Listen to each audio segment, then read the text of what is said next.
Eh, Bom dia a todos, a todas e a todos. Agora temos que começar pelas senhoras. A todas e a todos. Eu gostaria de dizer que os meus amigos Maurílio, Guilherme e os outros componentes da organização foram muito indulgentes ao chamar a minha intervenção uma aula magna. Não será uma aula magna, será a introdução de questões que têm a ver com o tema geral.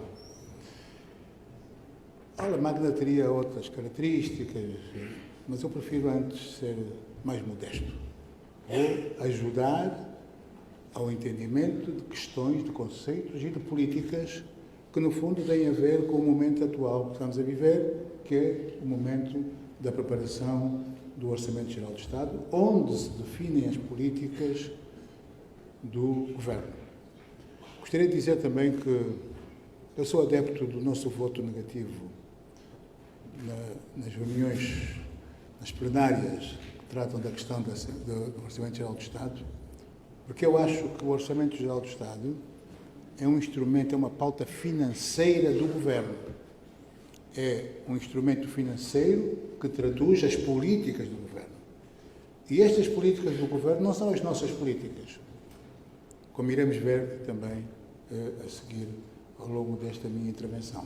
São políticas da responsabilidade de quem está a governar. Eu também defendo o princípio de que há situações em que alguma oposição pode votar favoravelmente o orçamento do Governo, mas são situações especiais, ou até abster-se para deixar o Governo continuar a governar. São situações que nós não vivenciamos até hoje.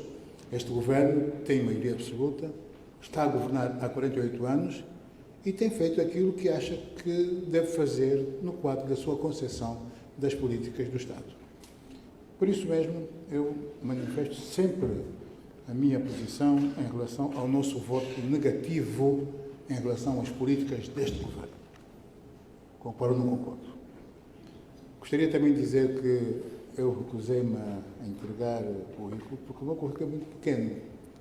Uma coisa tão pequena que não dava para estar aqui a apresentar um anão. Era o currículo do anão. Mas há uma coisa que eu vejo que, geralmente, quando se referem a mim, referem-se à minha relação com o poder colonial. Eu não tive só uma relação com o poder colonial. Eu fui vítima do poder colonial, mas também fui vítima de quem está a governar. Portanto, passei tantos anos na cadeia com o poder colonial, como depois com os nossos companheiros angolanos até agora. Portanto, são 10 anos praticamente de reclusão, de afastamento das famílias, por causa das minhas convicções. E vou mantê-las.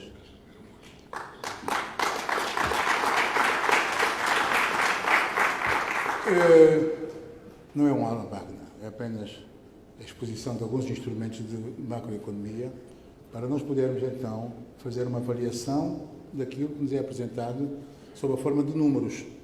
O orçamento que nós recebemos são números, valores.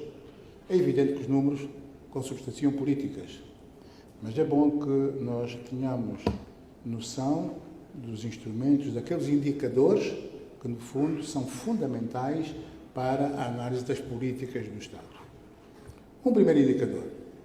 O primeiro indicador é o Produto Interno Bruto, que toda a gente sabe. O Produto Interno Bruto é um indicador macroeconómico que praticamente toda a gente domina. É um indicador que geralmente é calculado com base num ano e consubstantia os valores de bens e serviços que são produzidos dentro das nossas fronteiras. Mas aquilo que nós geralmente temos em mão é um valor nominal, é um PIB nominal. Mas o PIB nominal, por vezes, esconde muitas realidades adversas. Pode apresentar valores bastante elevados, mas, na realidade, não corresponder àquilo que efetivamente está a acontecer no nosso país. E porquê? Porque, em simultâneo com o crescimento do PIB nominal, há uma corrosão por parte da inflação. A inflação corrói o PIB nominal. E por isso mesmo é que é um outro PIB, que é o PIB real, que de facto mostra se efetivamente um país está-se a desenvolver, está a crescer ou não está a crescer. Se uma economia está a crescer ou não está a crescer. O PIB real é aquele que de facto mostra em que estádio é que nós nos encontramos relativamente ao passado.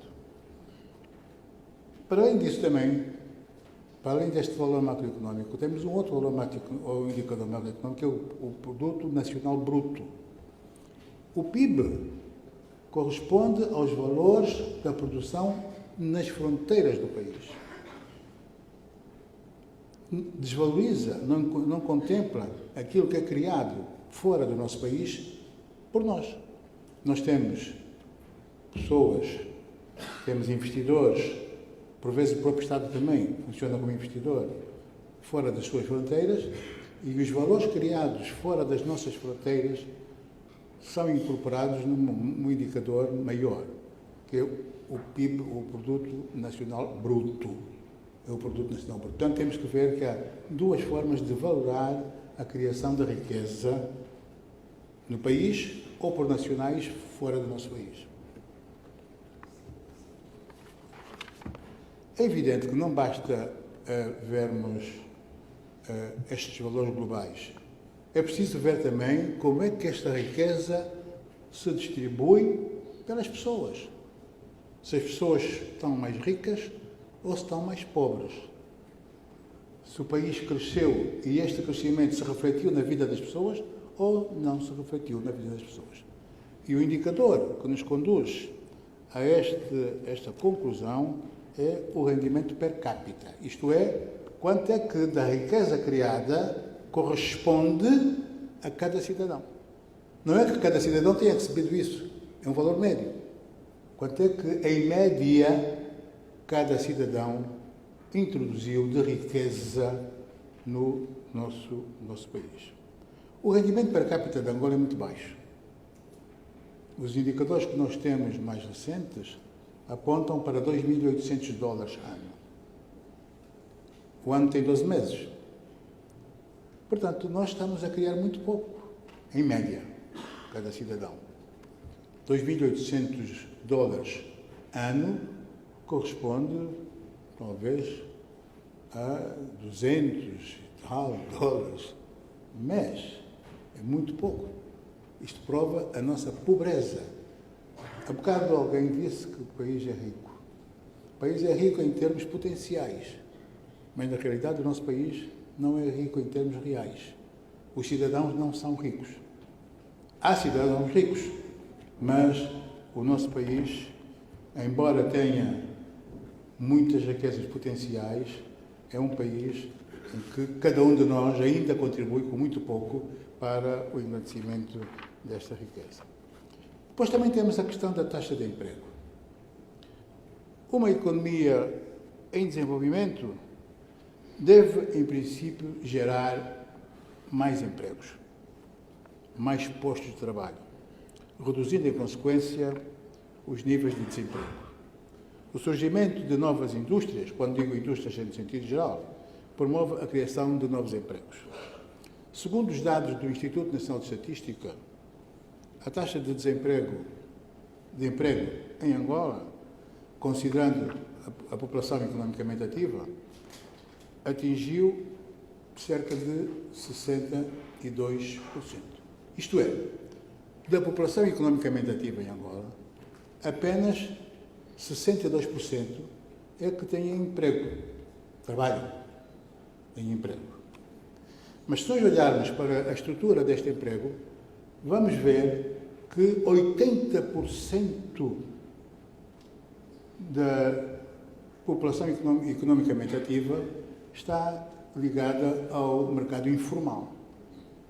O mercado informal, que nós conhecemos, é um mercado que tem uma relação muito afastada com o Estado, que geralmente não paga impostos, que corre muitos riscos e que também introduz, por vezes, algumas situações adversas.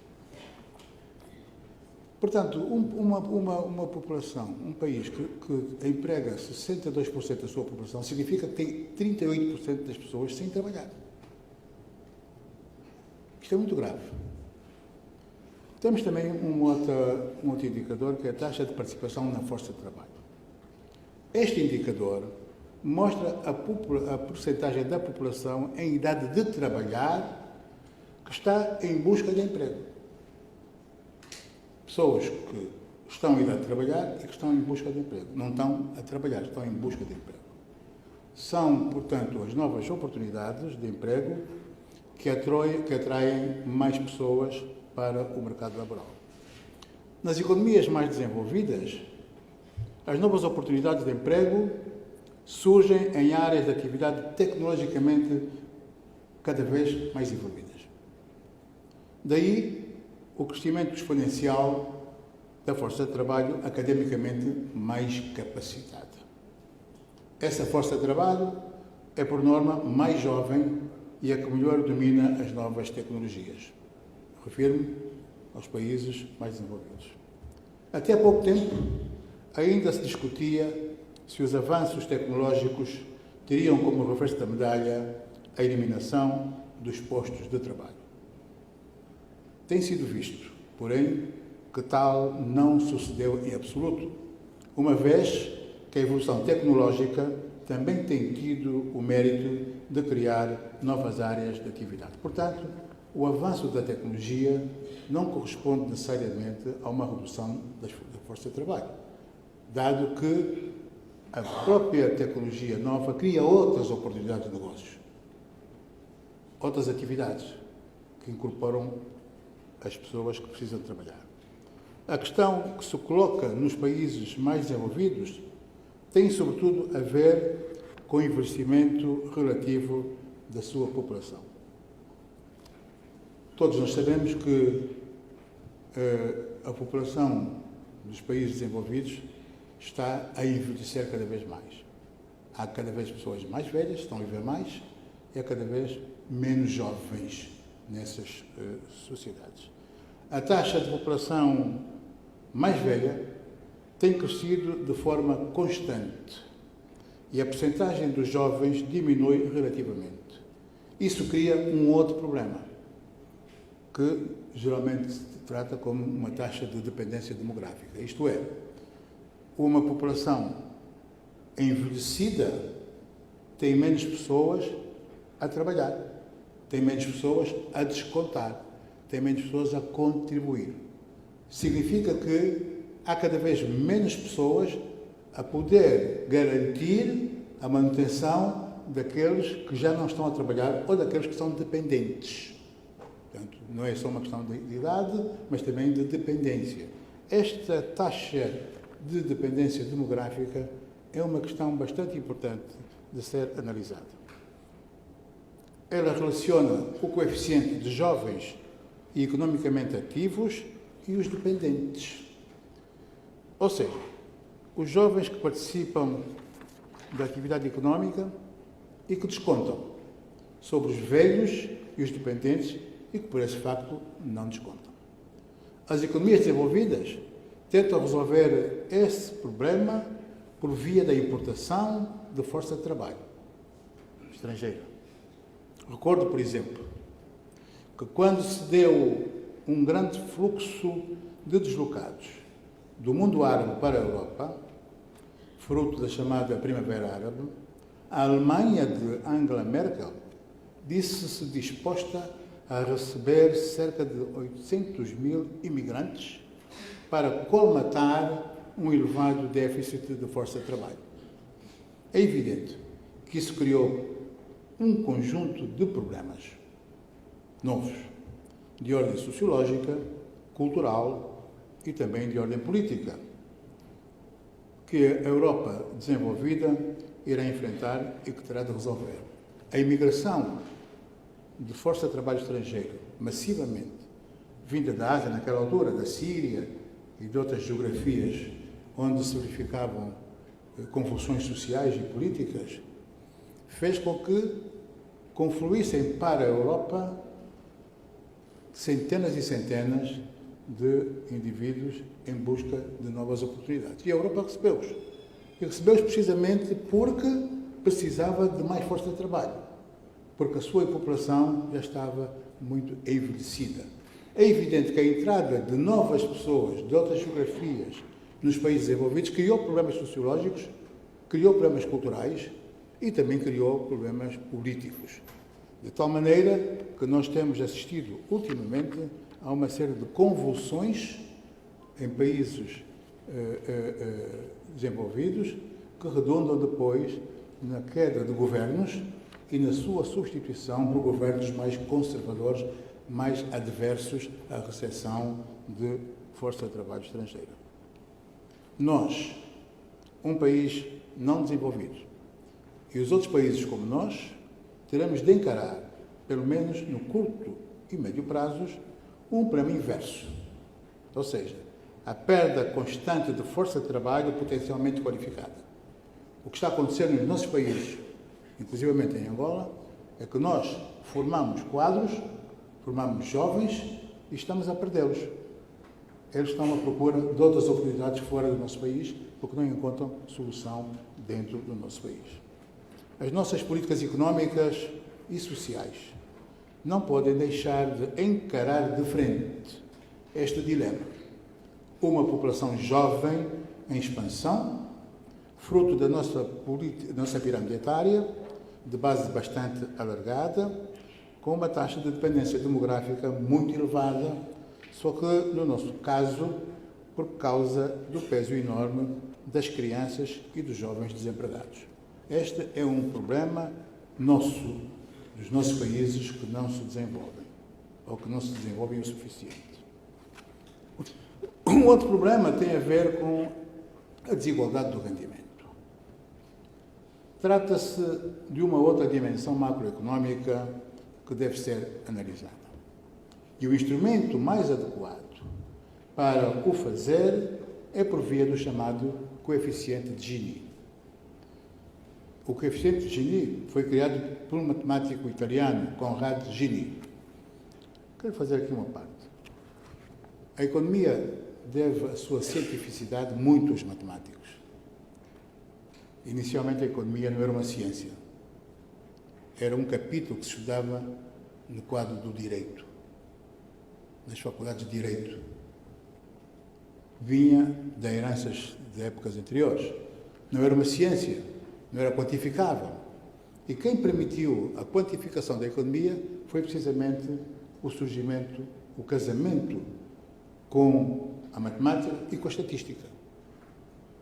Foram estes dois instrumentos que permitiram a quantificação da economia, transformá-la numa ciência autónoma.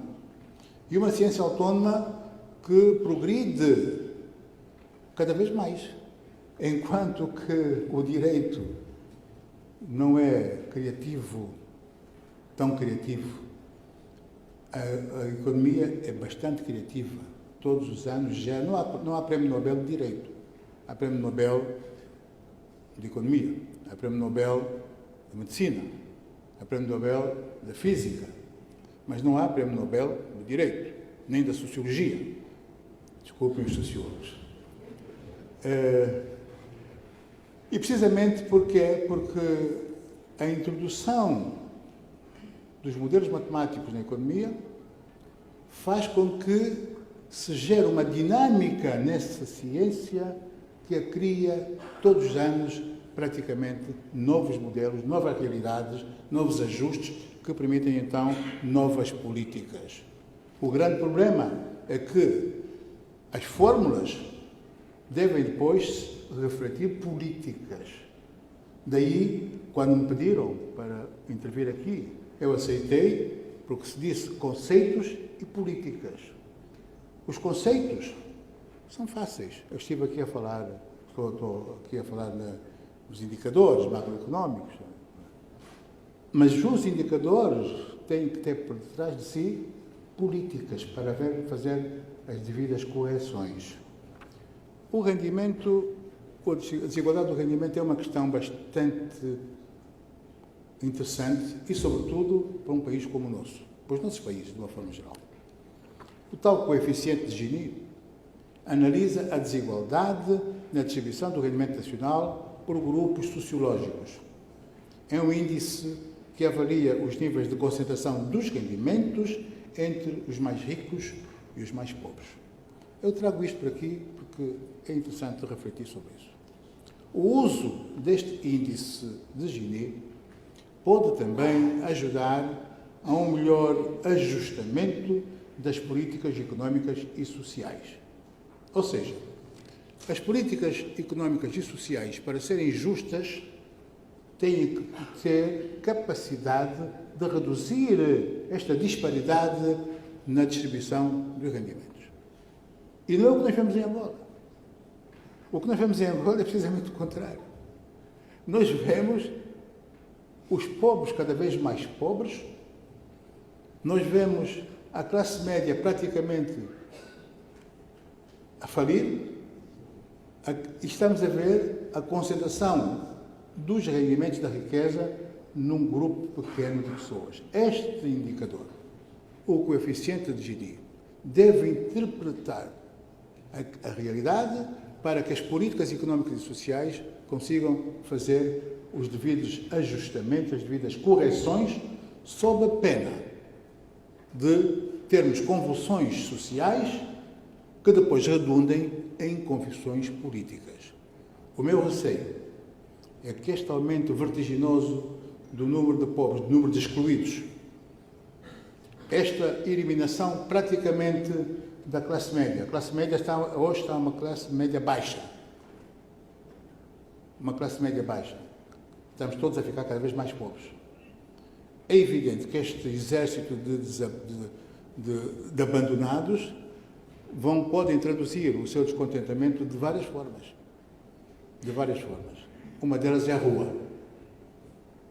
A rua, que não é solução para coisa alguma, mas pode ser uma escapatória para aqueles que se sentem cada vez mais excluídos da sociedade. E as políticas do governo não têm em vista reduzir o fosso entre ricos e pobres. As políticas do governo criam cada vez mais pobres, empobrecem cada vez mais. A classe média, em princípio, numa sociedade, é uma classe estabilizadora. É uma classe estabilizadora. Nós estamos precisamente a fazer o contrário. Estamos a desestabilizar a classe média. E nós já vimos isto nos resultados eleitorais, mesmo com todas as fraudes, mas foi visível que indivíduos pertencentes à classe média não votaram no regime, porque sentiram-se apertados pelo regime.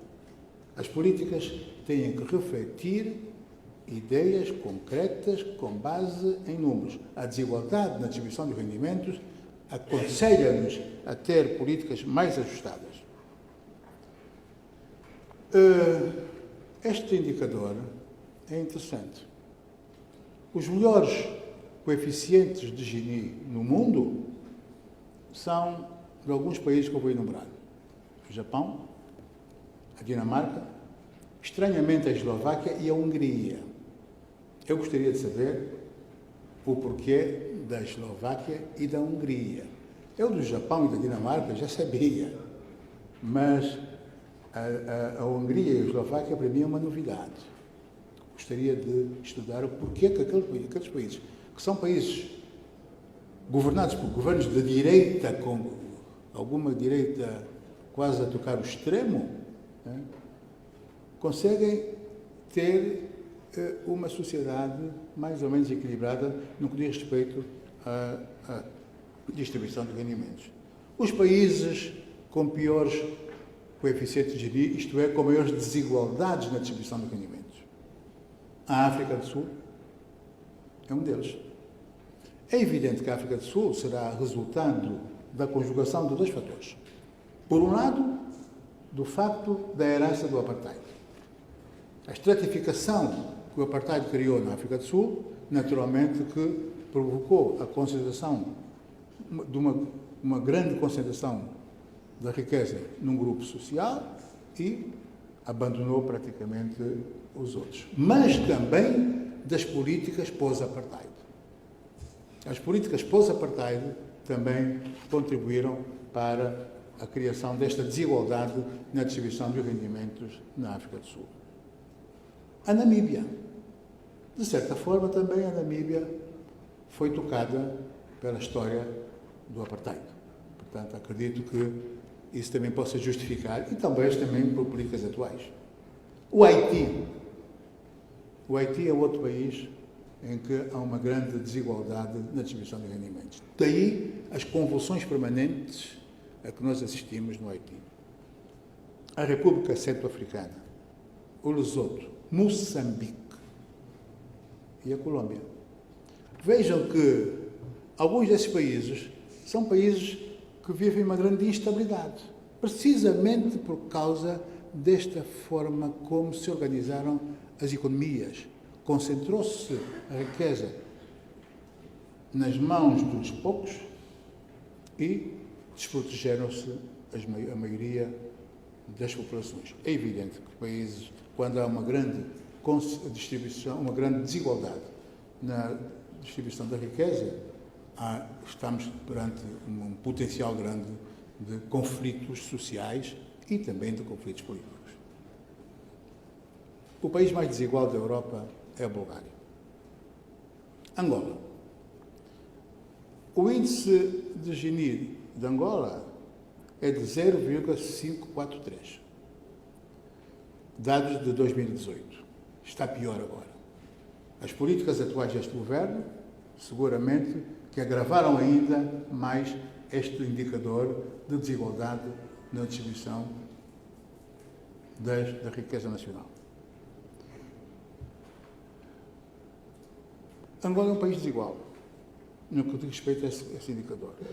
Acredito que hoje nos encontramos numa situação muito pior, fruto das contingências do momento e das políticas económicas e sociais que têm enfraquecido a, até então, nascente classe média e média-baixa e o lançamento para a condição de classe quase de miséria da antiga classe baixa. O rumo que estamos a seguir, com o aumento exponencial da maioria da população e o aumento da repressão, repito, aumento da maioria da população e o aumento da repressão, leva-me a temer que tudo isso possa levar-nos a um verdadeiro abismo social. Desculpem dizer isto, não estou a amedrontar ninguém, mas a situação está de tal maneira grave e a agravar-se que nós estamos sujeitos a viver momentos de grande convulsão se não se corrige esta forma de governar. A taxa de pobreza. O crescimento económico, quando bem repartido, pode ter um impacto direto na redução da pobreza. Todos sabemos disso. Pode gerar novas oportunidades de emprego, levando à redução da pobreza. Segundo dados do INE, Instituto Nacional de Estatística, apresentados num relatório do SEIC, da Universidade Católica de Angola, em 2019, a taxa de pobreza de Angola rondava os 42%. Estou-me a referir a 2019. O Presidente da República, quando vai fazer o Estado da Nação, apresenta um país quase idílico. Tudo a crescer, tudo a melhorar. Mas já em 2019, a taxa de pobreza era de 42% da população economicamente ativa.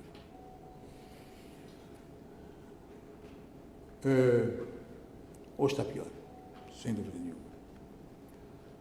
Segundo o mesmo relatório, isto é importante dizer, para reduzir essa taxa tão elevada de pobreza, até 2030, o nosso produto interno bruto teria que ter um crescimento médio de 16%. Para reduzir até 16% em 2030, nós teríamos que ter crescido a uma média de 16% ao ano. Nós não estamos a crescer. E aqueles valores que nos são apresentados são valores nominais, não são valores reais. O nosso crescimento real não é aquele que nos é apresentado nas estatísticas oficiais do Sr. Presidente da República quando vai à Assembleia apresentar o Estado da Nação. Portanto, nós realmente não fizemos o percurso que devíamos fazer. É evidente que o crescimento da economia também depende da envolvente internacional Mas, sobretudo, nós estamos muito dependentes das políticas económicas e sociais que são apresentadas pelo Governo. Para um outro indicador interessante é o desenvolvimento das infraestruturas. O nosso país ainda não tem as infraestruturas adequadas para garantir sustentabilidade no crescimento económico. As infraestruturas de energia, de produção de energia, estão a crescer, não há dúvidas. Nós todos os dias ouvimos falar no surgimento de novas fontes de energia, barragens, enfim, a UCA, enfim, todos os dias ouvimos falar em novas fontes. Mas temos um problema, cresce a produção, mas não cresce o transporte e a distribuição. Portanto, não se reflete na vida das pessoas. Preocupámonos com a produção de energia, sim senhora, mas devíamos concomitantemente ter-nos preocupado também com o seu transporte e a sua distribuição. Não é isso que aconteceu. De tal maneira que hoje ainda as indústrias, muitas delas vivem de geradores, as nossas próprias residências têm que ter geradores e temos sistematicamente falta de energia, embora tenhamos uma produção, segundo se diz, praticamente sedentária. Já se fala até em exportação para países vizinhos da energia hidroelétrica produzida em Angola. Mas não basta a energia. Para haver um comércio, uma indústria, uma atividade económica eficaz, não basta a energia. É necessário também transportes, ferroviário e rodoviário.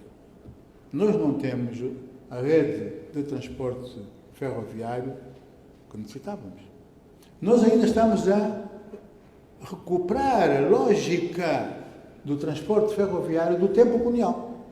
Se vocês olharem para a direção seguida pelas nossas vias férreas, veem que elas tinham um propósito, que era ir buscar bens no interior de Angola, transportá-los para a costa, os portos, e serem exportados. Ou então também haver o sentido inverso, a importação, que é para depois virem para o interior. Mas nós precisamos de uma rede ferroviária que não seja apenas virada para a importação ou para a exportação. Precisamos de uma rede ferroviária que articule as diversas partes do país.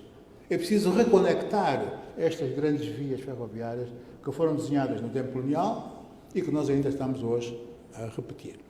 Não estamos a dar a devida importância à interligação entre as diversas áreas do país por via ferroviária. Além disso, também o transporte rodoviário. E as comunicações. Sem tudo isso, sem comunicações eficientes, sem transportes eficientes, sem energia adequada, não há atração para o investimento. Não se pode investir se não houver esta capacidade de introduzir, dotar o país de todas estas infraestruturas para que o investimento nacional e internacional estrangeiro seja atrativo. Mais duas questões só. A taxa de poupança. A taxa de poupança e o investimento. Todos nós sabemos que o investimento resulta da poupança. Teoricamente é assim. Eu invisto aquilo que poupei. A nossa taxa de poupança das famílias é praticamente insignificante. Antes, pelo contrário, acho que até estamos a despoupar.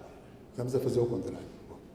A taxa de poupança das nossas famílias é cada vez mais frágil. A taxa de poupança das empresas, de uma forma geral, salvo raras exceções, é também cada vez mais frágil. Sem poupança não há investimento. E as políticas que são seguidas no nosso país, as políticas de rendimento, são de tal maneira penalizadoras da poupança que vão contribuir para o empobrecimento cada vez maior do nosso país. Portanto, a questão da taxa de poupança é uma questão bastante importante para nós analisarmos nos nossos orçamentos geral do Estado, para vermos se podemos enverdar por um caminho de crescimento ou se não estamos a enveredar por um caminho de crescimento. O governo do nosso país está preocupado com a poupança pública, poupança do Estado, do governo. Não está preocupado com a poupança das famílias e com a poupança das empresas. E esta política de salários, que foi há bocado referida pelo presidente Adalberto Costa Júnior, de aumento dos salários dos funcionários públicos de 5%, é de facto a manutenção da mesma lógica das políticas de empobrecimento do país. Nós, com rendimentos baixos, não podemos fazer poupança, de forma alguma. E se não fazermos poupança, não podemos investir na melhoria das condições de vida dos cidadãos. Não podemos criar nada de novo. Portanto, a taxa de poupança é uma outra componente que deve ser devidamente analisada quando estamos a ver as questões ligadas ao Orçamento Geral do Estado. Por último, até agora falamos em crescimento. Vou então apresentar o indicador que reflete aquilo que de facto deve ser o desenvolvimento. Porque o crescimento é apenas quantitativo em termos económicos, quantidade, mais riqueza criada. Mas não basta. É preciso articular esta dimensão económica com fenómenos sociais. E existe um indicador que foi criado por um professor indiano, Amartya Sen, que é um professor muito conhecido e muito requisitado por várias universidades do mundo, que é o indicador, o Índice de Desenvolvimento Humano.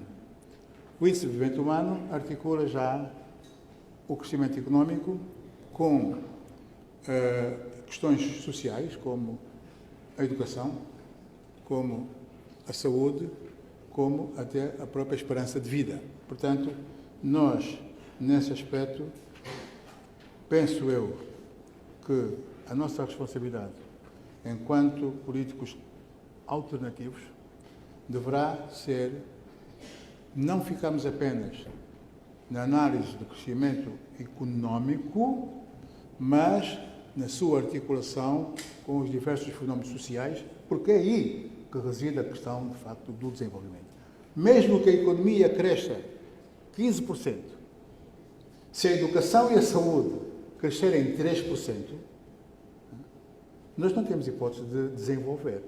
Crescemos, mas não desenvolvemos. Portanto, as políticas económicas devem estar também viradas para esta forte componente social consubstanciada na educação e na saúde. Portanto, a esperança de vida que o nosso Presidente apresentou há dias é interessante. Eu acho engraçado. É o país do mundo que quase todos os anos aumenta a sua esperança de vida, mesmo conhecendo situações cada vez mais difíceis na sua... Aquilo é mentira. A esperança de vida não cresce dessa maneira.